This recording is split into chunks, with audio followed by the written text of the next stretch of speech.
Johnny Hallyday s'est éteint dans la nuit de mardi à mercredi, des suites d'un cancer des poumons.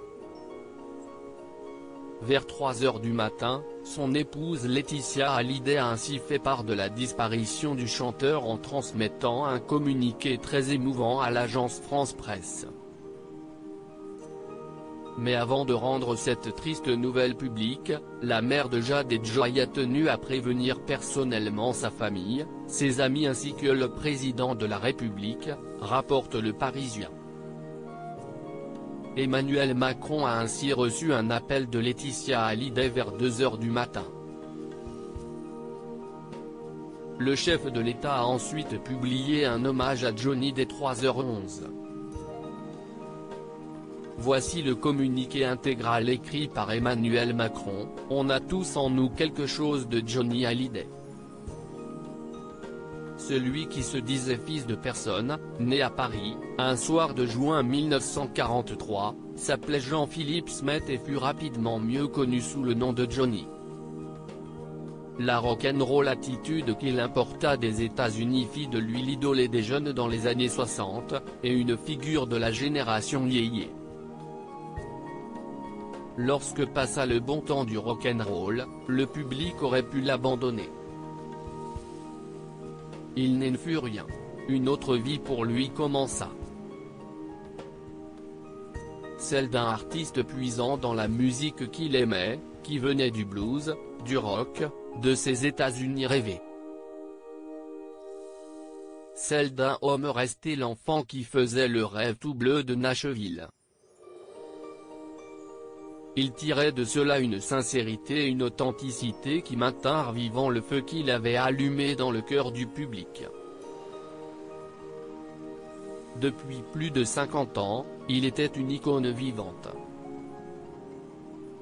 Il était le bad boy qui chantait l'amour, le rocker sentimental qui défiait Gabriel ou Sarah, le cœur tendre allant de conquête en déchirure. Nous avons souffert et aimé avec lui. À travers les générations, il s'est gravé dans la vie des Français. Il les a conquis par une générosité dont témoignaient ses concerts, tantôt gigantesques tantôt intimes, tantôt dans des lieux démesurés, tantôt dans des salles modestes.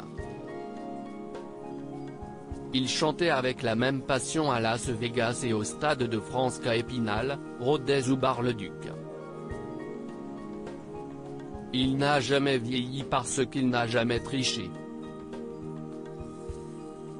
Parce qu'il est resté simple et amoureux de la vie. Et parce qu'il savait que le secret pour ne pas vieillir est d'avoir plusieurs vies.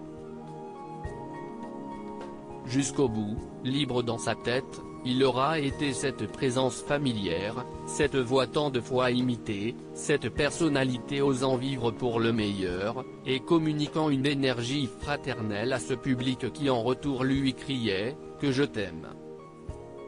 Ce public aujourd'hui est en larmes, et tout le pays est en deuil.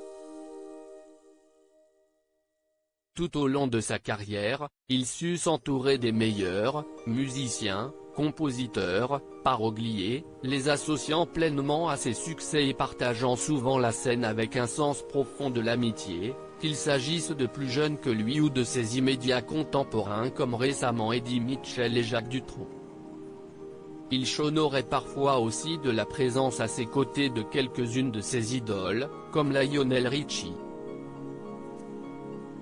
De Johnny Hallyday nous n'oublierons ni le nom, ni la gueule, ni la voix, ni surtout les interprétations, qui, avec ce lyrisme brut et sensible, appartiennent aujourd'hui pleinement à l'histoire de la chanson française. Il a fait entrer une part d'Amérique dans notre panthéon national. Le président de la République et son épouse présentent à Laetitia Hallyday, à ses filles Joy, Jade et Laura, à son fils David, à ses musiciens, à son équipe, à ses amis, à ses fans, leurs sincères condoléances. Loading DJ.